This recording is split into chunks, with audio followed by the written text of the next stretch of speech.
नमस्कार। आपकी बात करने, आपके हक की आवाज उठाने का न्यूज वन इंडिया पर हमारा यह अभियान लगातार जारी है। मैं हूं आपके साथ कंचन जसवानी और आप देख रहे हैं न्यूज वन इंडिया का ये खास शो कंचन का अभियान। आज बात होगी उत्तर प्रदेश में होने वाले पंचायत चुनाव की और इस बार का पंचायत चुनाव बेहद खास है क्योंकि इस बार भारतीय जनता पार्टी ने अपनी पूरी ताकत झोंक दी है। किसान आंदोलन ने इस बार के पंचायत चुनाव को और भी अहम बना दिया है क्योंकि इस पंचायत चुनाव से यह साफ हो जाएगा कि क्या वाकई किसान सरकार से परेशान है या नाराज है। पहले ये रिपोर्ट देखिए, फिर इसी मुद्दे पर होगी चर्चा।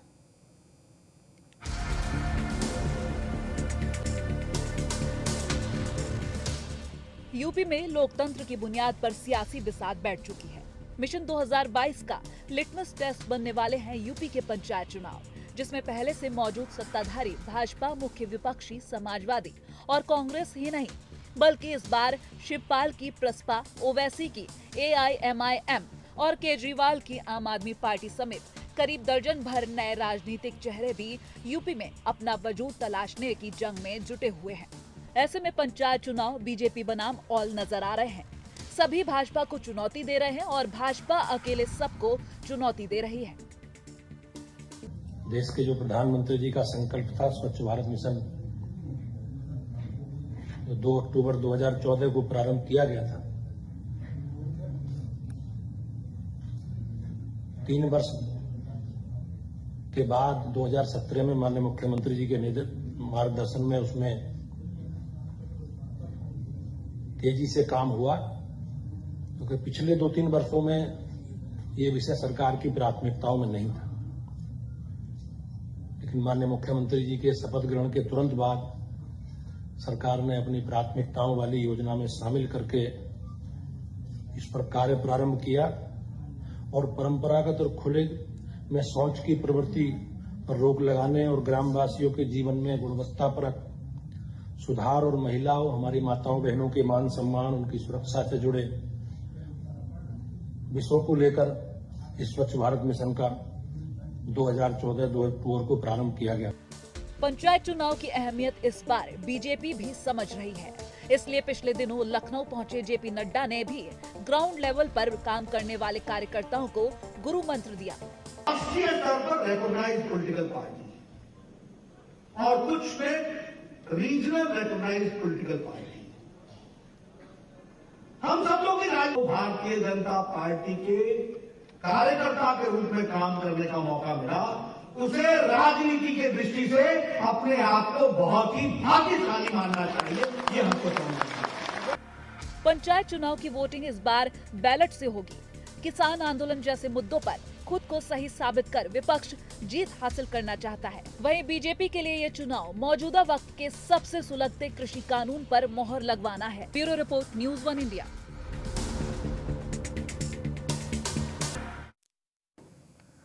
तो क्या ये जो पंचायत चुनाव उत्तर प्रदेश में होने वाले हैं वो 2022 विधानसभा चुनाव के लिए लिटमस टेस्ट साबित होगा? इसी मुद्दे पर आज हमारी चर्चा होगी और हमारे साथ भारतीय जनता पार्टी से कैप्टन विकास गुप्ता राज्य मंत्री जुड़ चुके हैं।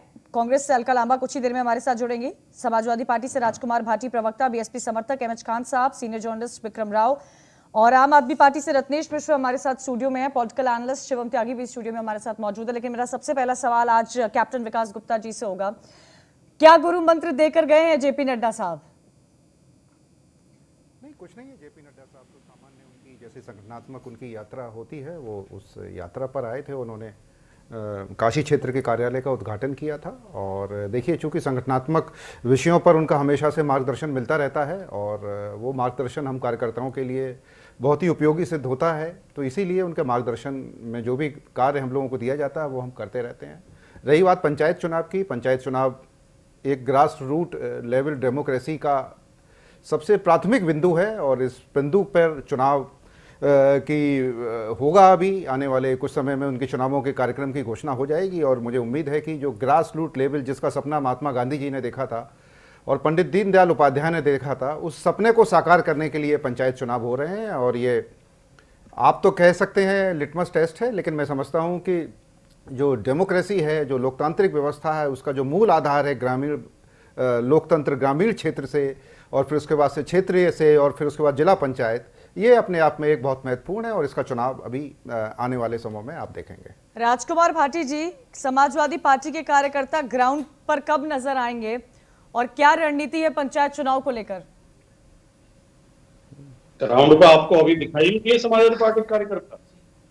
समाजवादी पार्टी के कार्यकर्ताओं की पिछले 2 महीने में दिसंबर और जनवरी में दर्जनों बार, क्या 20 बार गिरफ्तारियां हुई हैं जगह जगह। कभी तहसील मुख्यालय पर प्रदर्शन करते हुए, कभी जिला मुख्यालय पर प्रदर्शन करते हुए, कभी किसान पंचायत करते हुए, कभी दिल्ली के लिए कूच करते हुए। माननीय अखिलेश यादव जी तक की गिरफ्तारी हुई है लखनऊ में, आप कह रही हैं। और आज इन दिनों तो लगभग रोजाना कहीं ना कहीं समाजवादी पार्टी की रैली हो रही है।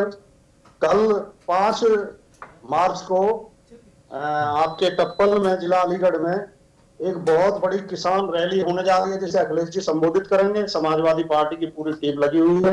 फिर 23 मार्च को मेरठ में बहुत बड़ी रैली हो रही है। 1857 प्रथम स्वाधीनता संग्राम के जो नायक थे धन सिंह कोतवाल गुर्जर, उनकी प्रतिमा का अनावरण माननीय अखिलेश यादव जी करेंगे। आप मुझसे पूछ रही है कि समाजवादी पार्टी के कार्यकर्ता कब दिखाई देंगे? उत्तर प्रदेश में सड़कों पर तो केवल समाजवादी पार्टी ही दिखाई दे रही है।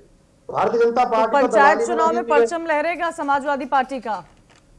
देखिए, पंचायत चुनाव का तो जब रिजल्ट आ जाएगा तब आपको पता चलेगा कि किसके कितने जिला पंचायत अध्यक्ष जीते, किसके कितने ब्लॉक प्रमुख बने, किसके कितने प्रमुख जीत का है ब्लॉक प्रमुख, किसके कितने बीडीसी सदस्य जीते। बाकी इतना जरूर है कंचन जी कि इस देश में जो सच्चाई है, आप समझने की कोशिश करें कि इस देश में लोकतंत्र अभी आधा अधूरा लोकतंत्र है। पूरी तरह लोकतंत्र स्थापित नहीं हो पाया है। पंचायत स्वतंत्र नहीं है। ऐसा क्यों भाटी साहब? आधा अधूरा लोकतंत्र क्यों है? लार्जेस्ट डेमोक्रेसी है हम पूरे विश्व की, आधा अधूरा लोकतंत्र कैसे हो गए? कंचन जी, लार्जेस्ट हमें आकार के हिसाब से पाया जाता है, क्योंकि हमारे यहाँ आबादी सबसे ज्यादा है। हमारे यहाँ संसद की संख्या, सांसदों की संख्या सबसे ज्यादा होती है, विधानसभा सभाएं सबसे ज्यादा हैं। हम आकार में देश का दुनिया का सबसे बड़ा लोकतंत्र है। किसने लोकतंत्र की हत्या की है? लोकतंत्र नहीं है भाटी साहब, किसने लोकतंत्र की हत्या की है? देखिए, अगर आप निष्पक्षता से सोचेंगी, निष्पक्षता से अगर विचार करेंगे, तो आप भी ये मानेंगे कि हमारे यहाँ पंचायत चुनावों पर सरकार का बहुत बड़ा प्रेशर रहता है। सरकार के दबाव में चुनाव होते हैं। पुलिस प्रशासन पूरी तरह खड़े होकर सरकारी पक्ष की मदद करता है। तो ये इसलिए मैंने कहा कि आधा अधूरा। फिर भी हम बेहतर करेंगे। समाजवादी पार्टी के अच्छे गांव में तो हमारी अच्छी पहुंच है, अच्छी पकड़ है, और हम भारतीय जनता पार्टी से अच्छा ही प्रदर्शन करेंगे। चलिए ठीक है, वो तो समय बताएगा। रत्नेश मिश्र, आपसे जानना चाहूंगी, आम आदमी पार्टी कहाँ है इन सब के बीच? देखिए मैम, आम आदमी पार्टी शुरू से ही ईमानदारी की राजनीति की पक्षधर रही है, और हमारा ये मानना है कि हम विश्व के सबसे बड़े लोकतंत्र होने के साथ साथ विश्व के सबसे परिपक्व लोकतंत्र भी हैं। कोई अगर ये कहता है कि हमारे यहाँ लोकतंत्र परिपक्व नहीं है, तो मुझे लगता है कि उसे लोकतंत्र की वास्तविकता का ज्ञान ही नहीं है। विश्व का सबसे परिपक्व लोकतंत्र हमारे पास है, क्योंकि जिस तरह से हमारे यहाँ सत्ता का हस्तांतरण होता है वो बताता है कि हम कितने परिपक्व हैं। विश्व के सबसे पुराने लोकतंत्र में सत्ता के हस्तांतरण के लिए क्या हुआ पिछले दिनों अमेरिका में, ये हम सब ने देखा है। लेकिन हमारे यहाँ कोई भी पार्टी रही हो, वो किसी भी स्तर पर सत्ता में रही हो, कहीं भी रही हो, हमारे यहाँ कभी सत्ता के हस्तांतरण के लिए कभी हमारी संसद पे कब्जा नहीं किया गया। और ये सबसे बड़ा बिंदु है, ये सबसे बड़ा गवाह इस बात का कि भारत का लोकतंत्र सबसे परिपक्व लोकतंत्र है। शिवम त्यागी, सुना होगा आपने राजकुमार भाटी जी को, उनका कहना है साफ तौर पर कि लोकतंत्र आधा अधूरा है। आज 2021 में भी अगर हम इस बात पर बहस कर रहे हैं तो मुझे लगता है कि कहीं ना कहीं ये अपने आप में बहुत हास्यास्पद बात भी है। और भारत यहाँ पर इस तरह से उत्तर प्रदेश की एक इतनी बड़ी पार्टी के एक प्रवक्ता अगर इस तरह की बात करते हैं, मुझे लगता है इससे बुरा कुछ हो नहीं सकता। जहां दुनिया इस बात को मानती है, जहां सब इस बात को मानते हैं, हम सिर्फ साइज की ही बात नहीं कर रहे हैं। कैपिटॉल हम सब ने देखा है, और जिस तरह की सिचुएशन रही है, आमतौर पर बीजेपी आम आदमी की बातों से सहमत नहीं होती, आम आदमी पार्टी की बातों से, लेकिन हाँ, ये बात बिल्कुल सही है। लेकिन इंपॉर्टेंट चीज ये है कि अगर आप इलेक्शन हार रहे हैं, मैं किसी को भी कह रहा हूं, XYZ, इसमें किसी को भी ले लीजिए, तो आप इस तरह से इस देश के नीतिगत ढांचे पर ऐसे चोट नहीं पहुंचा सकते। कभी का अगर वो प्रभाव की भी बात करते हैं, तो जब आप रहे होंगे सरकार में, शायद आपका भी प्रभाव रहा होगा उत्तर प्रदेश में। ऐसा नहीं है कि आप उत्तर प्रदेश में सरकार में नहीं रहे, या आप नई नई पार्टी हैं जो अभी उपजे हैं और इस तरह की बात करेंगे। कहीं ना कहीं ये दिखाता है कि जिस तरह से इस देश की संस्थाओं पर एक आम आदमी का विश्वास कम करने की कोशिश सभी पार्टियों द्वारा की गई है, वो अपने आप में गलत और हास्यास्पद है। राजकुमार भाटी जी, जवाब दीजिए, क्या देश की संस्थानों पर विश्वास को भटकाने की कोशिश की जा रही है? मुझे मेरे मित्रों की बात सुनकर बड़ा आश्चर्य हो रहा है कि सच इतना कड़वा क्यों लगता है इन्हें, सच इतना नागवार क्यों है इन्हें, सच को स्वीकार करने को तैयार क्यों नहीं है। देखिए कंचन जी, मैंने ना लोकतांत्रिक संस्थाओं पर प्रश्न उठाया, ना संवैधानिक संस्थाओं पर प्रश्न उठाया, ना अपनी चुनाव प्रणाली पर प्रश्न उठाया, ना चुनाव आयोग पर प्रश्न उठाया। लेकिन क्या ये दोनों साथ ही बता देंगे क्या इस देश में धन बल, बाहुबल, सत्ता बल का दुरुपयोग नहीं होता है? क्या इस देश में विधायक खरीद के चुनी हुई सरकारें नहीं गिराई जाती हैं? क्या इस देश में आज मीडिया की हालत नहीं हो गई है कि मीडिया सरकार से सवाल पूछने को तैयार नहीं है? क्या आज इस देश में यह हालत नहीं है कि जो भी व्यक्ति सरकार के खिलाफ बोलता है, ईडी के, इनकम टैक्स के छापे पड़ जाते हैं उस देश पर, उसके संस्थानों पर?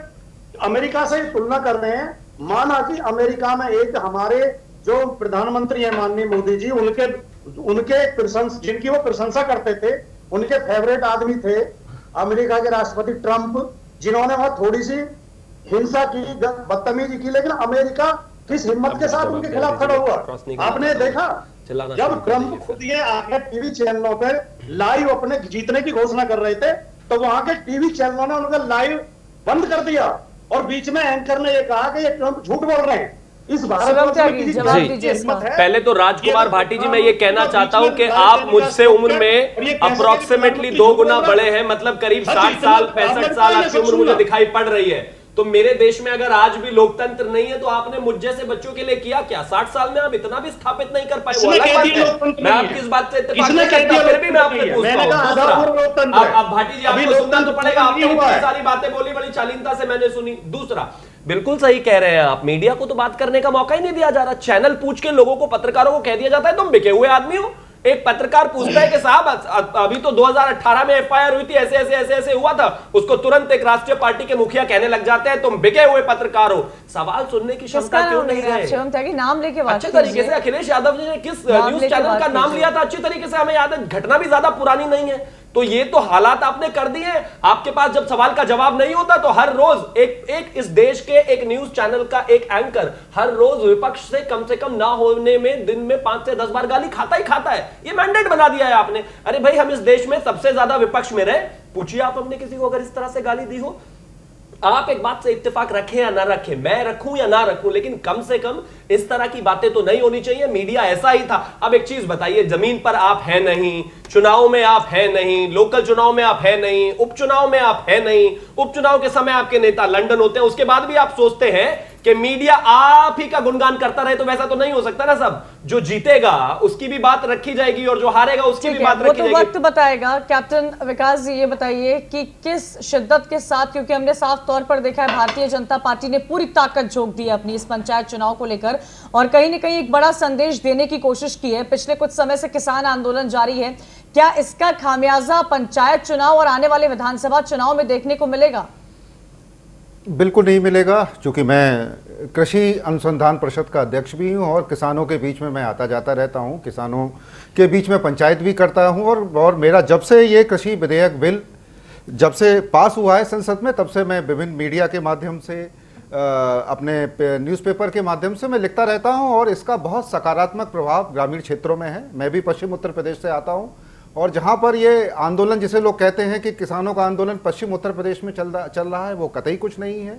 मात्र कुछ गन्ना किसानों को लेकर कुछ समस्याएं हैं, वो किसान जबरदस्ती छोटे से जो कि किसानों के लिए लाया गया ये इसका जवाब देंगे। क्या किसानों को तकलीफ नहीं हो रही है? राजकुमार भाटी जी, इनके हरियाणा के मुख्यमंत्री का हेलीकॉप्टर किसानों ने गांव में नहीं उतरने दिया। इनके केंद्रीय मंत्री संजीव बालियान को गांव से बेइज्जत करके भगाया गया। कम से कम 1000 गांवों में बोर्ड लगे हुए हैं कि भारतीय जनता पार्टी के नेताओं का प्रवेश वर्जित है। दिल्ली में अभी नगर निगम की 5 सीटों पर चुनाव हुआ, इनका सुपड़ा साफ हो गया, ये 1 सीट नहीं जीत पाए। ये पंजाब में नगर स्थानीय निकाय चुनाव हार गए, राजस्थान में स्थानीय निकाय राजकुमार भाटी जी, मुझे अपनी बात तो पूरी कर लेने दीजिए। और कहते हैं माननीय आजम खान जैसे शानदार नेता के लिए 1 महीने के अंदर 70 मुकदमे दर्ज कर दिए गए। जिनमें से 1 दर्जन मुकदमे तो कोर्ट ने खारिज कर दिए हैं सबूत के अभाव में।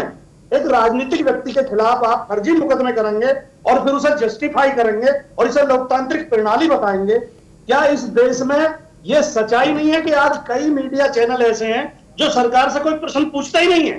आप आम छील कर कई सवाल पूछे जाते हैं राजकुमार भाटी जी, कई सवाल पूछे जाते हैं। मैं विकास की बात का जवाब देना चाहूंगा। पूछिए मत, मीडिया पर क्यों इतना गुस्सा है? अगर मीडिया सवाल पूछेगी नहीं भी और जनता संतुष्ट नहीं होगी तो जनता अपने आप जवाब दे देगी। अब मीडिया वाले वोट थोड़ी ना डालते हैं जाकर के, ये लीजिए बीजेपी की तरफ से मैंने सारे गांव के वोट डाले। लेकिन शिवम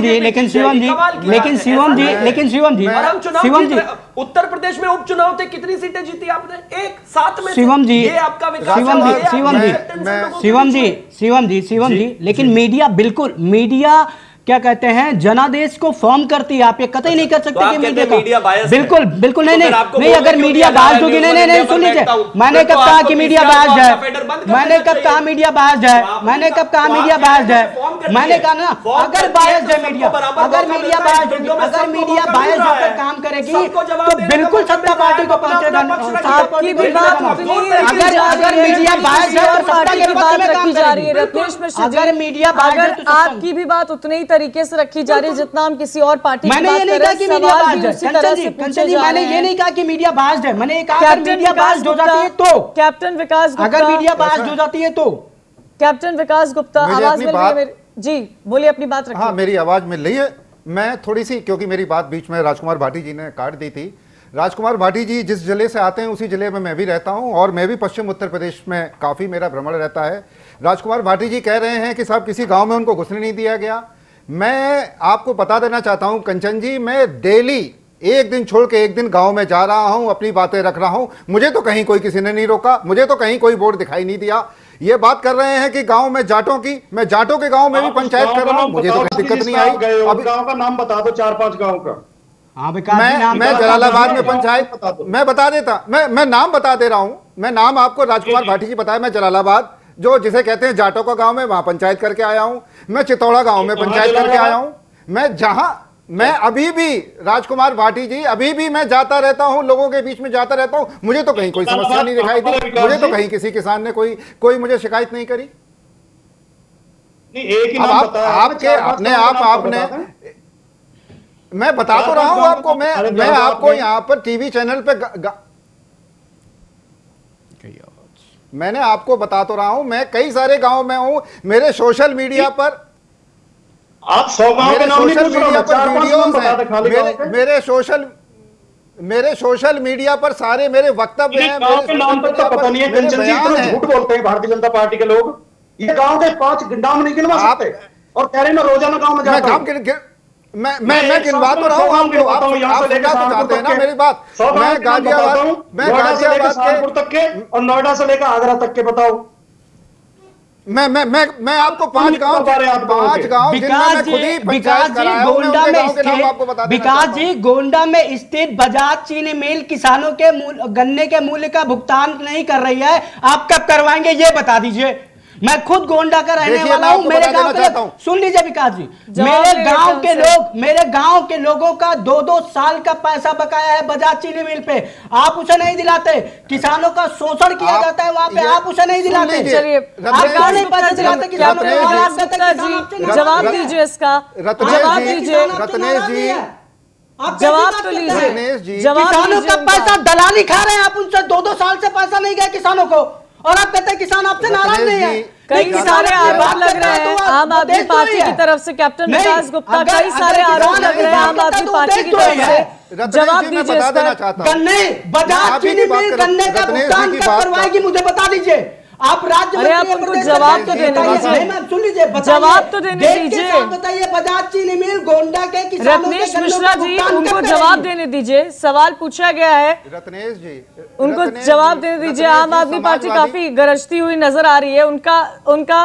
इनका काम बगैर मुद्दों के गरजना है और इसके अलावा। अरे सर, क्या बात कर रहा है? मुद्दे हैं। दिल्ली में साफ किया है आपको, एमसीडी में आपको साफ किया है। मुद्दे पर राजनीति कर रहे हैं, इसीलिए राजकुमार भाटी जी, किसानों को लेकर का भुगतान किसानों को लेकर ये मुद्दा है।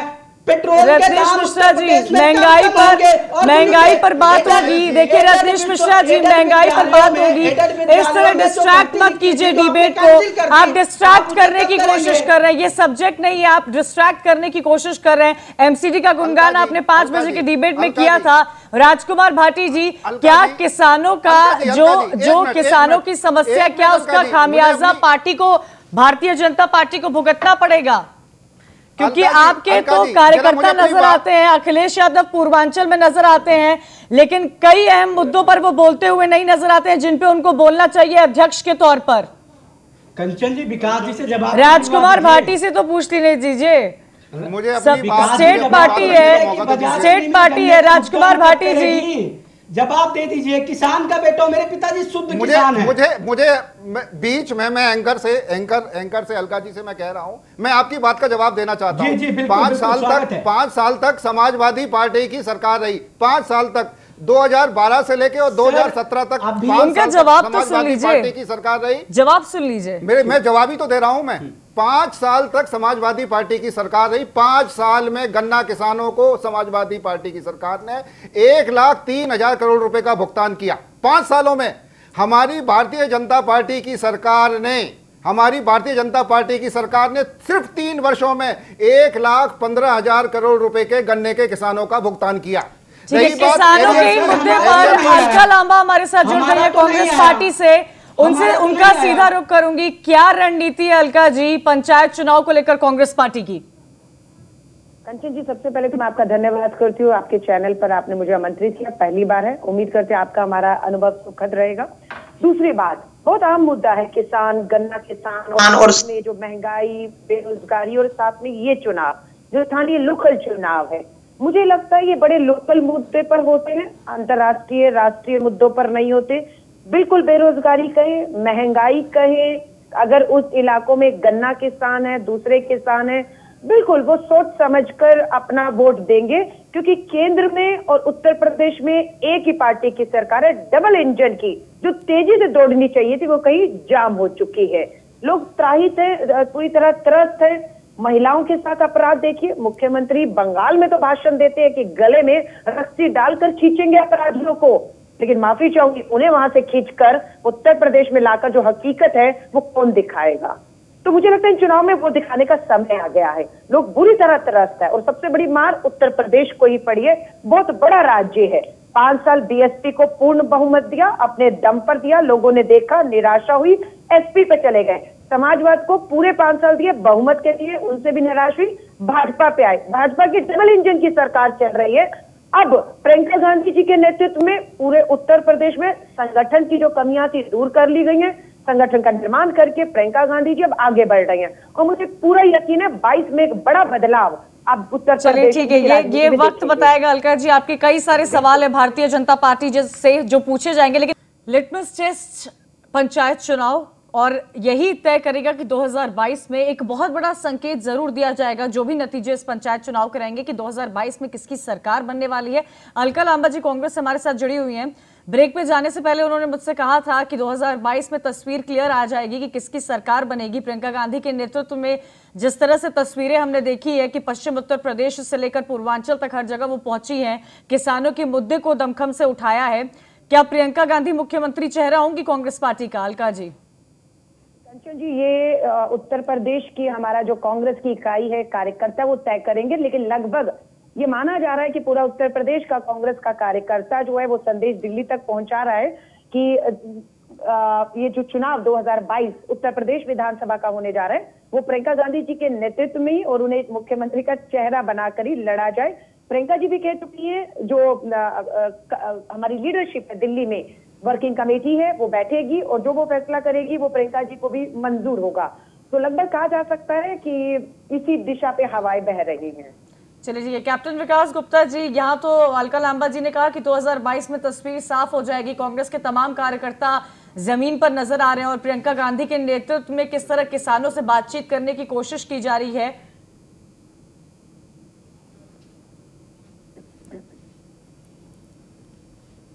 आवाज नहीं मिल पा रही है। शिवम त्यागी। जी देखिए, मुझे लगता है कि ठीक है 2022 से पहले सभी को अधिकार है अपनी अपनी बातें रखने का और अपनी अपनी प्रोजेक्शंस रखने का, लेकिन जनता जानती है आपको होना पड़ता है चुनाव से पहले 5 साल 3 साल 4 साल का एक समय होता है, लेकिन आप एक चुनावी ट्रिप करने के लिए किसी प्रदेश में जाएं और आपको लगे कि वहां पर इस तरह की चीजें कर सकती हैं। कौन चुनावी ट्रिप कर रहा है? आप पार्टी का नाम लेके बात कीजिए ना। मुझसे पहले कौन स्पीकर बोल रहे थे, जाहिर है मुझे उसमें जाने की जरूरत नहीं है। और उससे भी ज्यादा इंपॉर्टेंट चीज ये है, अलका जी ने बड़े रिटोरिकल अंदाज में कह दिया कि उत्तर प्रदेश में जिस तरह से क्राइम अगेंस्ट वुमेन बढ़ रहा है, जिस तरह से क्राइम बढ़ रहा है, उसको देखते हुए हालत बेहद खराब है। एक छोटा सा आंकड़ा दे देता हूं, 2019 का एनसीआरबी का डेटा कहता है कि पूरे देश में 66.4% क्राइम अगेंस्ट वुमेन था और उत्तर प्रदेश में इट वाज 54.5। ये मैं नहीं कह रहा हूं, ये एनसीआरबी का डेटा कह रहा है। मैं फिर भी आपको यही कहना चाहूंगा कि जब हम किसी के बारे में भी बात करते हैं तो तथ्य जरूर हो। और एक और चीज मैं कहना चाहता हूं, मेरे बराबर वाले मित्र ने कहा कि हमने इतने बड़े झंडे गाड़ दिए, दिल्ली में एक निकाय चुनाव की सीट जीती है इन्होंने। और इन्होंने अभी ब्रेक में एक और चीज कही थी, that we have a lot to achieve but nothing to lose. आपको पता है 2019 में क्या हुआ था? मैं आपको बता देता हूं। आपको नोएडा की सीट पर अपने कैंडिडेट को पर्चा भरवाने के लिए 5 प्रस्तावक नहीं मिले थे। ये हाल है आपका उत्तर प्रदेश में। समाजवादी का मैंने ऑलरेडी बताया। मैं जवाब दे दूं कंचन जी। आप सुन लीजिए, मैं सिर्फ आपको इतना कहना चाहता हूं कि हाँ, हर किसी को अधिकार है। मैं जवाब दे देता हूं। मैं जवाब दे देता हूं कंचन जी, मैं जवाब दे देता हूं। शिवम त्यागी, कांग्रेस पार्टी तो दिख रही है जमीन पर, प्रियंका गांधी नजर आ रही है हर तरफ, एक नई छवि उनकी आ गई है। रुद्राक्ष की माला, मौनी अमावस्या में प्रयागराज में डुबकी लगाना और काशी विश्वनाथ मंदिर में दर्शन करना, तो दिख रहा है। इस देश के हिंदू ने ये चीज बहुत अच्छी तरीके से जान और पहचान ली है और समझ ली है। नाम की बात हो रही है, आप प्रियंका गांधी के रिप्रेजेंटेटिव है क्या? क्या हिंदुत्व सिर्फ भारतीय जनता पार्टी कर सकती है? बिल्कुल नहीं। लेकिन अलका जी इसका जवाब देंगी। अलका जी देखिए कंचन जी, इनको बड़ा सूट करता है क्योंकि आज जिन मुद्दों पर चुनाव होना चाहिए, बेरोजगारी, महंगाई, महिला सुरक्षा, गिरती अर्थव्यवस्था, अपराध कानून, इस पे बात नहीं करेंगे क्योंकि ये औंधे मुंह आकर गिरते इन मुद्दों पर। इसलिए ये राष्ट्रवाद जो फर्जी राष्ट्रवाद है इनका, ये जाएंगे केरला में जाएंगे, ये दूसरे राज्यों में जाएंगे, हिंसक और हिंदू और राष्ट्रवाद के ऊपर भाषण देंगे, अपने गिरेबान में नहीं जाकर रहे। आज योगी आदित्यनाथ जी केरला में भाषण देते, उस केरला का लिटरेसी रेट क्या है ये इन्हें मालूम है। और उत्तर प्रदेश में आज भी शिक्षा और स्कूलों की हालत क्या है। 5 साल की तो जवाबदेही इन्हीं की थी, क्यों नहीं इन्होंने बताते कि क्या किया है इस क्षेत्र के ऊपर। इन लोगों ने पूरी तरह से फेल हुई है ये सरकार। और अपराध में ये माफी चाहूंगी, ये आंकड़ों का खेल नहीं है। हाथरस से लेकर बुलंदशहर से लेकर उन्नाव की बेटियों के परिवारों की आवाजों को कैसे दबाया गया, कैसे अपराधियों के समर्थन में रैलियां निकाली गई। टीवी डिबेट में ये लोग बोले, ये तो कहते थे हाथरस की बेटी के साथ बलात्कार ही नहीं हुआ। सीबीआई की मांग जज के अधीन प्रियंका गांधी जी ने की थी, माहौल बना और मांग ऊपर काम हुआ और ये बेनकाब हुए कि हाथरस की बेटी। लेकिन अलका जी, मुख्तार अंसारी पर तो ये सवाल उठाया जा रहा है कि पंजाब की कांग्रेस सरकार उनको संरक्षण दे रही है। सुप्रीम कोर्ट में फैसला सुरक्षित रखा गया, दलीलें दी गई। ये आरोप लग रहे हैं भारतीय जनता पार्टी की तरफ से कि माफिया मुख्तार अंसारी को संरक्षण मिल रहा है। कंचन जी, बहुत गंभीर आरोप है। मैं आपके दर्शकों को कहूंगी ध्यान से सुनिएगा। भाजपा ये मानती है, विश्वास करती है कि कोई भी सरकार और उसका मुख्यमंत्री अपराधियों को संरक्षण दे सकता है।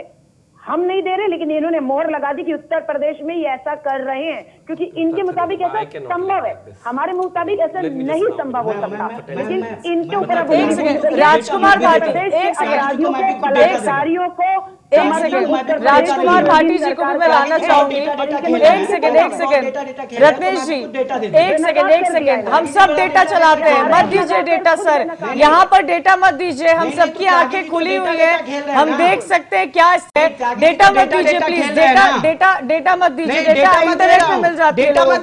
राजकुमार भाटी जी ये बताइए, राजकुमार भाटी जी फेड डाउन कर दी, मत करिए रत्नेश जी। राजकुमार भाटी जी, इसी वजह से आप मुझे डेटा देंगे और सुनिए एक और रुके, मैं अलका जी को थोड़ी सी चीजें और बता देता हूँ। सुनिए, मैंने कहा आंकड़े तो वो कहती है कि आंकड़ों के खेल से नहीं होगा। आपको पता है झारखंड में कितने रेप हुए?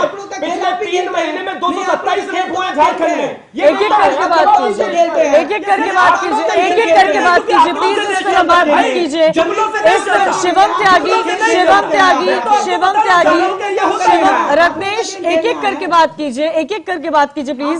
राजकुमार भाटी जी, इस बार समाजवादी पार्टी किसके साथ गठबंधन करेगी? क्योंकि अखिलेश यादव ने तो साफ कर दिया है कि किसी के साथ गठबंधन कर चुनाव मैदान में नहीं उतरेगी। ये बात 2017 में नहीं याद आई थी जब कांग्रेस के साथ गठबंधन हुआ था। मेरा सवाल राजकुमार भाटी जी से लगे, मेरी बात रह गई। ये भारतीय जनता पार्टी के साथ ही जो है इतना झूठ परोस रहे हैं आपके चैनल पे। गन्ना किसानों की इन्होंने बात की, 4 साल उत्तर प्रदेश में भारतीय जनता पार्टी की सरकार को हो गए हैं, गन्ने का 1 रुपया भी इन्होंने नहीं बढ़ाया है गन्ना मूल्य, और ये कह रहे हैं हमने ज्यादा पैसा दिया है। आप पैसा दिया, कोई एहसान में दिया है? गन्ने का ही तो भुगतान कर रहे हैं। पिछले साल मार्च तक का बकाया है। सहारनपुर में किसानों ने 100 बीघा जमीन गेहूं की जोत दी अपनी फसल, और पत्रकार उनके पास गए, उनसे कहा आपने फसल क्यों नष्ट कर दी? तो वो कह रहे हैं कि हमारा धान तो औने पौने में चला गया, उसमें खर्चा भी नहीं निकला, गन्ने का पैसा नहीं मिला, गेहूं में खाद और पानी देने के लिए हमारे पास पैसा नहीं है। इस भारतीय जनता पार्टी ने हमें बर्बाद कर दिया है। हमारी मजबूरी है कि बड़ी फसलों को जोतना। ये हालत है उत्तर प्रदेश की, और ये लगातार झूठ बोलते हैं, झूठे आंकड़े पेश करते हैं। किसानों की इतनी बुरी हालत इन्होंने कर दी है कि पिछले साल मार्च का भुगतान तक नहीं हुआ अभी तक गन्ना का, वरना गन्ना का कोई रुपया बढ़ाया गया है। अब रही बात जो आप कह रही हैं, जब अखिलेश जी ने कह दिया कि हम किसी से गठबंधन नहीं करेंगे, तो अखिलेश जी से बड़ी कोई और भी शक्ति है हमारी पार्टी में? उन्होंने कहा हम छोटी पार्टियों से करेंगे, बड़ी पार्टी से किसी से गठबंधन नहीं करेंगे। और समाजवादी पार्टी अपने बूते पर 350 बंगाल में तो पूरा समर्थन दिया जा रहा है टीएमसी को। राजकुमार भाटी जी, साफ तौर पर अखिलेश यादव ने कहा है कि ममता बनर्जी को पूरा समर्थन देंगे। ये देखते हुए मेरा सवाल याद आया था मुझे कि क्या पता 2017 के समीकरण को दोहराने की कोशिश की जाएगी। समाजवादी पार्टी का समर्थन ममता बनर्जी को है। चलिए अलकलाम बच्चे, ये बताइए, जिस तरह से चुनाव नजदीक आते जा रहे हैं, पंचायत चुनाव को देखते हुए क्या पंचायत चुनाव पर, जो पंचायत चुनाव आने वाले हैं, उस पर किसानों का असर देखने को मिलेगा? बिल्कुल मिलेगा। देखिए, जो मुद्दे आमजन, किसान, युवा, बेटियों को, महिलाओं को प्रभावित करते हैं, पूरी उम्मीद करते हैं मुद्दों पर वोट होगा। और बिल्कुल इस चुनाव में आप देख लीजिएगा कांग्रेस, क्योंकि तीनों दलों को 15 सालों में, लगभग 15 सालों में उत्तर प्रदेश देख चुका है, बद से बदतर की ओर गया है। एक से निराश हुआ दूसरा, दूसरे से निराश हुआ तीसरा। और जो 30 साल से कांग्रेस नहीं है, प्रियंका गांधी जी के नेतृत्व में उम्मीद है। और जो संगठन पे काम जमीन पर हुआ है, मैं आपको यकीन दिखा ली हूँ, खासतौर से आधी आबादी जो बेटियों की है, जिनके साथ बलात्कार, शोषण और उनकी आवाज को दबाया जा रहा है। पहले उन्नाव की बेटी के पिता को पुलिस हिरासत में मार दिया गया, न्याय मांग रहा था। अब हाथरस की बेटी के पिता ने मांगा, उसको गोलियों से भून दिया गया। तो आधी आबादी तो तय है। प्रियंका गांधी जी एक महिला के तौर पर ताकत से खड़ी है, और जो युवा है, किसान है, उनके मुद्दों को वो लगातार उठा रही हैं। और आप देखिएगा ये बदलाव आने वाला है, इसे कोई रोक नहीं सकता। और ये बदलाव हम नहीं, उत्तर प्रदेश की जनता। ठीक है, अमिश खान साहब, बीएसपी समर्थक अमिश खान साहब भी हमारे साथ जुड़े हुए, क्या बदलाव देखने को मिलेगा इस पंचायत चुनाव में? देखिए, पंचायत चुनाव जो लोग बात कर रहे हैं, जिससे बड़ा भारी मैसेज चला जाएगा। पंचायत चुनाव स्थानीय मुद्दों पर चुनाव होता है, और जो कैंडिडेट जो होता है उसके चरित्र और उसके काम करने के ऊपर होता है। इससे कोई बड़ा भारी फर्क नहीं पड़ने वाला है। और जहां तक कांग्रेस की अलका लांबा जी बता रही हैं कि वहां गई, यहाँ गई, वहां नहाया, वहां रुद्र माला पहना, यहाँ किया, वहां किया, मैंने कुछ नहीं बताया। प्रियंका गांधी वाड्रा जी ने शादी से पहले कहा था कि मैं गांधी परिवार की बेटी हूं। अब मेरी शादी वाड्रा परिवार में हो गया, अब मैं वाड्रा परिवार की बहू हूं। इसमें गलत क्या है? मुझे बताइए। ये तो गलत कुछ नहीं है, मैं कह रहा हूं। तो काहे क्या कांग्रेस पार्टी इतनी स्ट्रॉन्ग स्ट्रैटेजी के साथ फ्रंट फुट पर आएगी? कंचन जी, देखिए 5 राज्यों के चुनाव होने जा रहे हैं इसी महीने।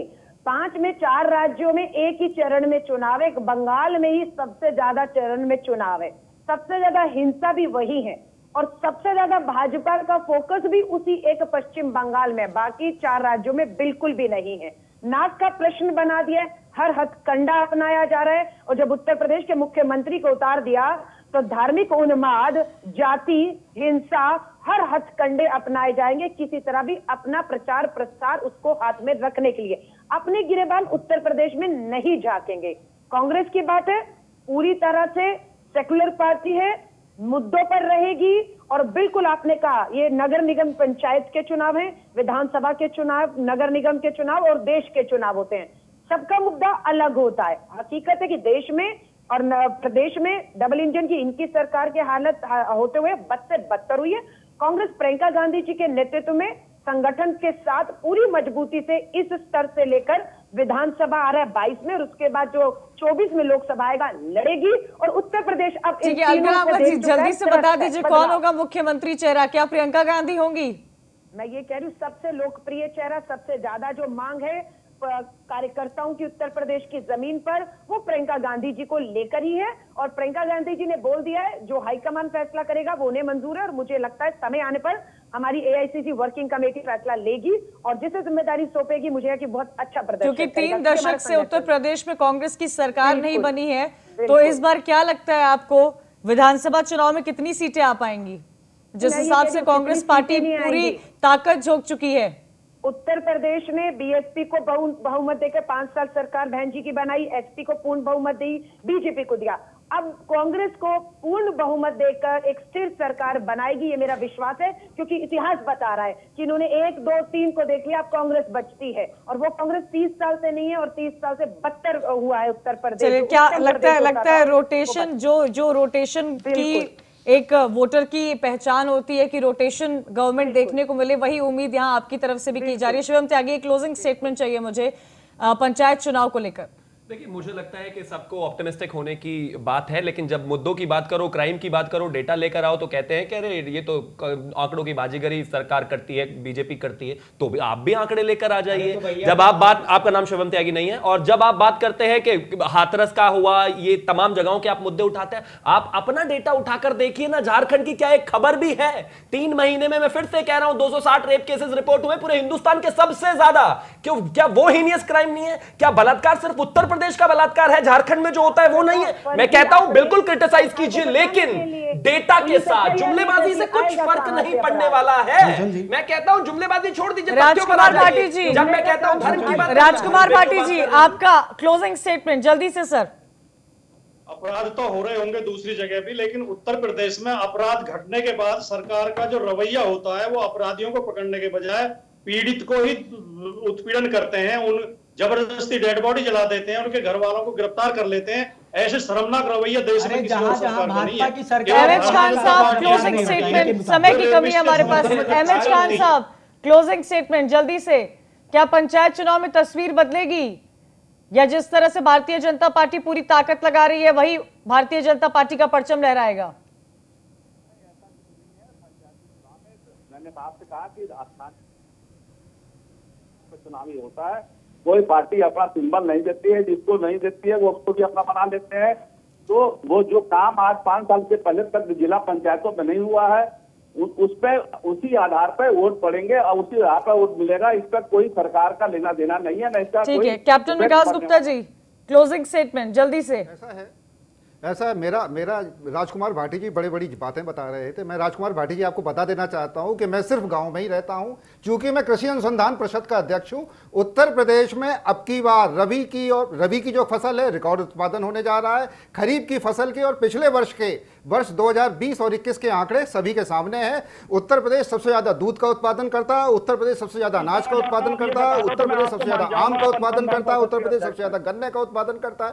देश में उत्तर प्रदेश सबसे ज्यादा आलू का उत्पादन करता है। उत्तर प्रदेश में जो समस्याएं ग्रामीण क्षेत्र की, जब से योगी जी के नेतृत्व में ये सरकार आई है, इस सरकार ने ग्रामीण क्षेत्र में कैप्टन विकास गुप्ता जी, इतने सारे उत्पादन के बावजूद भी किसान परेशान है। किसानों को लेकर नाराजगी साफ तौर पर देखी जा सकती है। आप सभी का बहुत बहुत शुक्रिया हमारे साथ जुड़ने के लिए।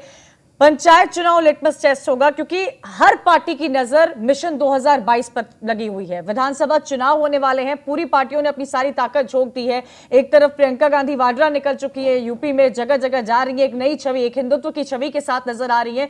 तो दूसरी तरफ समाजवादी पार्टी भी आए दिन कोई ना कोई टिप्पणी करती ही रहती है। आज भी समाजवादी पार्टी की तरफ से जो प्रेस कॉन्फ्रेंस हुई थी उसमें अखिलेश यादव ने कहा था कि 350 प्लस सीटें आएंगी समाजवादी पार्टी को, लेकिन देखना यह होगा कि जिस फ्रंट फुट और जिस मेहनत के साथ भारतीय जनता पार्टी जमीन पर उतरी हुई है, क्या उसका नतीजा पंचायत चुनाव में देखने को मिलेगा, क्योंकि वही तय करेगा आगे के विधानसभा चुनाव के रास्ते। आप सभी का बहुत शुक्रिया हमारे साथ जुड़ने के लिए। आज कंचन का अभियान में इतना ही। कल फिर होगी मुलाकात किसी अहम मुद्दे के साथ।